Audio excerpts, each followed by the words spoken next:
Hi, Amanda Kendall with True Resolve Tax Professionals. Today I want to walk you through how to fill out a Form 433D. This form is used when you have an installment agreement with the IRS and you want to set that agreement up as a direct debit. There are several benefits to setting up a direct debit installment agreement. Some include a lower setup fee with the IRS.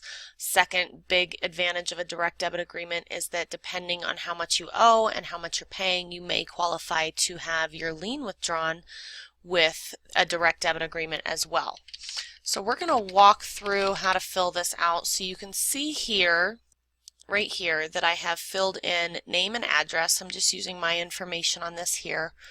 Over here you're going to fill in your social security number. And then here you're going to fill in your phone number. If you have a spouse, that name would go here right next to yours. Their social security number would go there as well. This box, submitted new W-4 to your employer, is only if you need to adjust your withholding to avoid continuing to owe. Down here you're going to put in your employer's name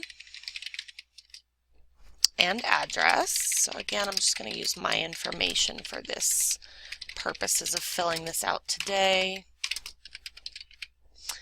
And then who you bank with. So we're going to say that I bank with Chase Bank at 123 Main Street. So you want to make sure all of that is completely filled out. Now we're getting into the actual tax information that's going to go on this form. So the kinds of taxes are going to be the form number. So if you owe for individual income tax, it's going to be a Form 1040. If you owe for payroll or employment tax, it may be a 941 and 940. It's going to be the exact type of tax that you owe on is going to be the form number that you put there. Tax periods is going to be the years for which you owe. So we're going to put 2014 and 2015. The amount owed as of. This is a number that you're going to want to get from the IRS if you don't have some recent notices that will allow you to pull this number right off there, because you want it to be as accurate as possible, right down to the change. As you can see, I put that in there. Next, you're going to put in the amount that you agree to pay. So let's set up a $500 a month installment agreement, and we're going to start paying this on January 28th, 2017. This form always needs at least 30 days to be processed. Sometimes it can take up to 45. So you just want to make sure that that date is at least 30 days out, and know that you may very well have to make your first payment by sending in a check or going online at www.irs.gov/direct pay and making a payment that way. The IRS will allow payment plans to be set up anywhere from the 1st to the 28th of the month. The IRS will allow for installment agreements to be set up on any date from the 1st through the 28th of each month. So you can never go past the 28th. Right here, if you agreed to any type of increase, decreases are not as common, but if you agreed to anything with the IRS, that's going to be where you put in this information here. Right here in this box, you do want to make sure that you initial this box.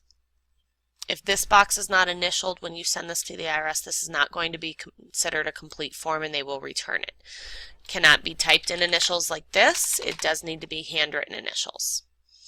Down here, you're going to attach a voided check with this form in order to set up as a direct debit. So we're going to put in routing number,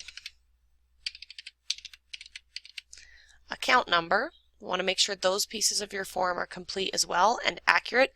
Sending this with a voided check allows them, if there is a mistake, to be able to fix that.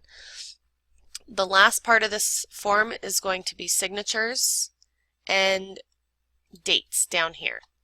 So you want to make sure that you're signing this, you're dating it. If there's a spouse on a joint liability, you want to make sure that your spouse is signing and dating it as well. Down here in this bottom section, do not fill out anything there. Once you've made sure that you've signed, dated this, that you've initialed here, and everything else on the form is complete, then this form is ready to be sent to the IRS. There are addresses on where you can mail this. If you have some recent notices or an installment agreement notice, sometimes you can get that address off there, or you can call the IRS and fax this form over to them to have it processed on the phone. If you have any questions on this, please don't hesitate to call the office. You can reach us at 720-319-8954. Thank you.